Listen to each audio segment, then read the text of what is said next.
Hi friends, ಯಾರೆಲ್ಲ ಆಲೂಗಡ್ಡೆ ಪರಾಟನ ಈ ವಿಧಾನದಲ್ಲಿ ಇನ್ನೂ ಟ್ರೈ ಮಾಡಿಲ್ಲ, ಖಂಡಿತ ಒಂದ್ಸಲ ಟ್ರೈ ಮಾಡಿ.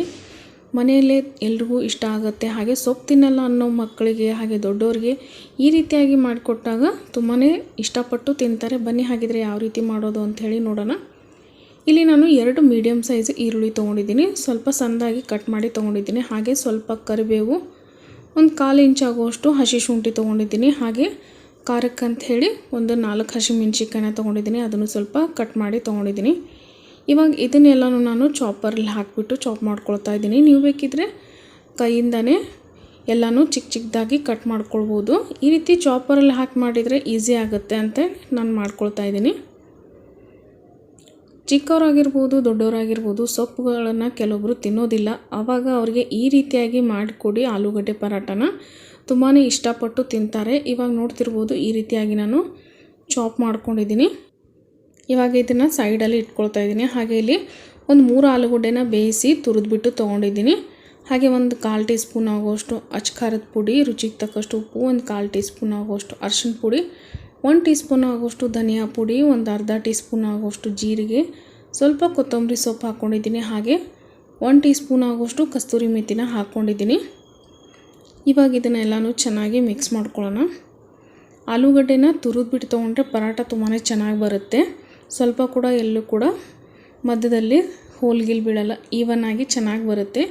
ಇವಾಗ ನೋಡಿ ಇದನ್ನೆಲ್ಲನೂ ಸ್ವಲ್ಪ ಕಲಸಿದ ಮೇಲೆ ಇದಕ್ಕೆ ನಾನು ಎಲ್ಲನೂ ಚಾಪ್ ಮಾಡ್ಕೊಂಡಿದ್ವಲ್ವ ಈರುಳ್ಳಿ, ಹಸಿಮೆಣಸಿನ್ಕಾಯಿ ಅದನ್ನು ಹಾಕ್ಕೊಳ್ತಾ ಇದ್ದೀನಿ. ಇದನ್ನು ಒಂದು ಸಲ ಮತ್ತೆ ಕಲಿಸ್ಬಿಟ್ಟು ನಮಗೆ ಯಾವ ಸೈಜಲ್ಲಿ ಪರಾಟ ಬೇಕು ನೋಡಿ ಆ ರೀತಿ ನಾವು ಇದನ್ನು ಸ್ಟಫಿಂಗ್ನ ರೆಡಿ ಮಾಡ್ಕೊಳ್ಬೇಕಾಗುತ್ತೆ. ಉಂಡೆಗಳನ್ನು ನಾನಿಲ್ಲಿ 3 ಆಲೂಗಡ್ಡೆಯಿಂದ ಒಂದು 6 ಉಂಡೆಗಳನ್ನು ಮಾಡಿ ಇಟ್ಕೊಂಡಿದ್ದೀನಿ. ಇದನ್ನು ಕೂಡ ಸೈಡಲ್ಲಿ ಎತ್ತಿ ಇಟ್ಕೊಳ್ತಾ ಇದ್ದೀನಿ. ಇವಾಗ ಇಲ್ಲಿ 1 ಕಪ್ ಆಗುವಷ್ಟು ಗೋಧಿ ಹಿಟ್ಟು ತೊಗೊಂಡಿದ್ದೀನಿ. ಹಾಗೆ ಒಂದು 3 ಟೇಬಲ್ ಸ್ಪೂನ್ ಆಗುವಷ್ಟು ಕಡಲೆ ಹಿಟ್ಟು ತೊಗೊಂಡಿದ್ದೀನಿ. ಹಾಗೆ ಒಂದು ಸ್ವಲ್ಪ ಅಜ್ವಾಯಿನ ಹಾಕ್ಕೊಳ್ತಾ ಇದ್ದೀನಿ. ಹಾಗೆ ಸ್ವಲ್ಪ ಅರಿಶಿನ ಪುಡಿ, ಹಾಗೆ ಸ್ವಲ್ಪ ಉಪ್ಪನ್ನ ಹಾಕ್ಕೊಂಡಿದ್ದೀನಿ. ಇವಾಗ ಇದಕ್ಕೆ ನಾನು ಕಟ್ ಮಾಡಿರೋಂಥ 1 ಕಪ್ ಆಗುವಷ್ಟು ಮೆಂತ್ಯ ಸೊಪ್ಪನ್ನ ಹಾಕ್ಕೊಂಡಿದ್ದೀನಿ. ಕೊತ್ತಂಬರಿ ಸೊಪ್ಪನ್ನ ನಾನು ಆಲ್ರೆಡಿ ಸ್ಟಫಿಂಗಿಗೆ ಹಾಕ್ಕೊಂಡಿದ್ದೆ, ಇಲ್ಲಿ ಸ್ವಲ್ಪ ಹಾಕ್ಕೊಳ್ತಾ ಇದ್ದೀನಿ, ಚೆನ್ನಾಗಿರುತ್ತೆ ಅಂಥೇಳಿ ಟೇಸ್ಟು. ಇವಾಗ ಇದನ್ನೆಲ್ಲನೂ ಒಂದು ಸಲ ಡ್ರೈ ಮಿಕ್ಸ್ ಮಾಡ್ಕೊಂಬಿಟ್ಟು ಸ್ವಲ್ಪ ನೀರು ಹಾಕಿಬಿಟ್ಟು ಚಪಾತಿಗೆಲ್ಲ ಯಾವ ರೀತಿ ಹಿಟ್ಟು ಕಲಿಸ್ತೇವಲ್ಲ ಆ ರೀತಿ ಕಲಿಸ್ಕೊಳ್ಬೇಕಾಗತ್ತೆ. ಒಂದು ಸಲ ಈ ವಿಧಾನದಲ್ಲಿ ಮಾಡ್ಕೊಂಡು ನೋಡಿ, ತುಂಬಾ ಟೇಸ್ಟಿಯಾಗಿ ಬರುತ್ತೆ. ಜಾಸ್ತಿ ತೆಳು ಮಾಡ್ಕೊಳ್ಬೇಡಿ, ಹಿಟ್ಟು ಚಪಾತಿ ಹಿಟ್ಟಿಗೆ ಎಷ್ಟಿರುತ್ತಲ್ವ ಅಷ್ಟೇ ಸಾಕು.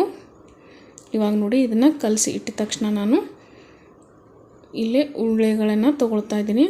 ನಮಗೆ ಪರಾಟ ಯಾವ ಸೈಜಲ್ಲಿ ಬೇಕು ಅಂಥೇಳಿ ನೋಡ್ಕೊಂಬಿಟ್ಟು ಕನಕನ ತೊಗೊಂಡಿದ್ದೀನಿ. ಇವಾಗ ಈ ರೀತಿ ಎಲ್ಲನೂ ಚೆನ್ನಾಗಿ ಸೈಡಲ್ಲಿ ಎಡ್ಜಸ್ಸಲ್ಲಿ ಸ್ವಲ್ಪ ತೆಳು ಮಾಡ್ಕೊಂಬಿಟ್ಟು ಮಧ್ಯದಲ್ಲಿ ಸ್ವಲ್ಪ ದಪ್ಪವಾಗಿಟ್ಬಿಟ್ಟು ಈಗ ಮಾಡಿಟ್ಟಿರುವಂಥ ಆಲೂ ಸ್ಟಫಿಂಗ್ನ ಹಾಕ್ಕೊಳ್ತಾ ಇದ್ದೀನಿ. ನಮಗೆ ಪರಾಟ ದಪ್ಪ ಬೇಕು ತೆಳು ಬೇಕು ಅನ್ನೋದು ನೋಡ್ಕೊಂಬಿಟ್ಟು ಕನಕ ತೊಗೊಳ್ಬೇಕಾಗತ್ತೆ. ಹಾಗೆ ಕನಕಕ್ಕೆ ಸರಿ ಸಮನಾಗಿ ಸ್ಟಫಿಂಗ್ ಕೂಡ ಎಷ್ಟು ಬೇಕು ಅಂತ ಹೇಳಿ ನೋಡಿಕೊಂಡು ತೊಗೊಳ್ಬೇಕಾಗತ್ತೆ. ಇವಾಗ ಇದನ್ನೆಲ್ಲನೂ ಕ್ಲೋಸ್ ಮಾಡಿಬಿಟ್ಟು ನಾನು ಇದಕ್ಕೆ ಒಣ ಹಿಟ್ಟನ್ನ ಹಚ್ಚಿಬಿಟ್ಟು ಲಟ್ಟಿಸ್ಕೊಳ್ತಾ ಇದ್ದೀನಿ. ಪರಾಟ ಕೂಡ ಅಷ್ಟೇ, ಕೆಲವೊಬ್ಬರಿಗೆ ದಪ್ಪ ಇದ್ದರೆ ಇಷ್ಟ ಆಗುತ್ತೆ, ಕೆಲವರಿಗೆ ಸ್ವಲ್ಪ ತೆಳುವಾಗಿದ್ರೇ ಇಷ್ಟ ಆಗಿರುತ್ತೆ. ನಾನಿಲ್ಲಿ ಮೀಡಿಯಮ್ ಆಗಿ ಮಾಡ್ಕೊಂಡಿದ್ದೀನಿ, ನೋಡ್ತಿರ್ಬೋದು. ಇವಾಗ ಹಂಚು ಕೂಡ ಕಾಯ್ಲಿಕ್ಕೆ ಇಟ್ಟಿದ್ದೆ, ಹಂಚು ಕೂಡ ಕಾದಿದೆ. ಉರಿನ ಸ್ವಲ್ಪ ಹೈ ಇಟ್ಕೊಂಡು ಆಮೇಲೆ ಇದನ್ನು ಮೀಡಿಯಮ್ ಫ್ಲೇಮ್ನಲ್ಲಿ ಇಟ್ಕೊಂಡು ಚೆನ್ನಾಗಿ ಬೇಯಿಸ್ಕೊಳ್ಬೇಕಾಗುತ್ತೆ 2 ಕಡೆ. ಹಾಗೆ ನಾನಿಲ್ಲಿ ಎಣ್ಣೆ ಹಚ್ಚಿ ಬೇಯಿಸ್ತಾ ಇದ್ದೀನಿ. ನೀವು ಬೇಕಿದ್ದರೆ ತುಪ್ಪ ಅಥವಾ ಬೆಣ್ಣೆ ಹಚ್ಕೊಂಡು ಬೇಯಿಸ್ಕೊಳ್ಬೋದು. 2 ಬೇಡ ಅನ್ನೋರು ಹಾಗೆ ಕೂಡ ಡ್ರೈ ಆಗಿ ಇದನ್ನು ನಾವು ಬೇಯಿಸ್ಕೊಳ್ಬೋದು, ತುಂಬಾ ಚೆನ್ನಾಗಿರುತ್ತೆ. ಒಂದು ಸಲ ಈ ವಿಧಾನದಲ್ಲಿ ಮಾಡ್ಕೊಂಡು ನೋಡಿ, ಎಲ್ಲರೂ ತುಂಬಾ ಖುಷಿಪಟ್ಟು ತಿಂತಾರೆ. ಹಾಗೆ ಚಾನಲ್ನ ಯಾರು ಹೊಸದಾಗಿ ನೋಡ್ತಾ ಇದ್ದೀರಾ ದಯವಿಟ್ಟು ಚಾನಲ್ನ ಸಬ್ಸ್ಕ್ರೈಬ್ ಮಾಡ್ಕೊಂಡು ನೋಡಿ. ವಿಡಿಯೋ ಇಷ್ಟ ಆದರೆ ಖಂಡಿತ ಒಂದು ಲೈಕ್ ಕೊಟ್ಟು ಸಪೋರ್ಟ್ ಮಾಡಿ ಹೆಚ್ಚಾಗಿ ಅಂತ ಕೇಳ್ಕೊತೀನಿ. ನಿಮ್ಮ ಫ್ಯಾಮಿಲಿ ಫ್ರೆಂಡ್ ಜೊತೆನೂ ಆದಷ್ಟು ಎಲ್ಲನೂ ವಿಡಿಯೋಗಳನ್ನ ಶೇರ್ ಮಾಡ್ಕೊಳ್ಳಿ, ಈ ಮುಖಾಂತರನೂ ಸಪೋರ್ಟ್ ಮಾಡಿ ಅಂತ ಕೇಳ್ಕೊತೀನಿ. ಇವಾಗ ನೋಡಿ ನಾನು ಇನ್ನೊಂದು ಲಟ್ಟಿಸ್ಬಿಟ್ಟು ತೋರಿಸ್ತಾ ಇದ್ದೀನಿ. ಸ್ವಲ್ಪ ಕೂಡ ಕಟ್ ಆಗೋದಿಲ್ಲ, ಎಷ್ಟು ಚೆನ್ನಾಗಿ ಬಂದಿದೆ ನೋಡ್ತಿರ್ಬೋದು.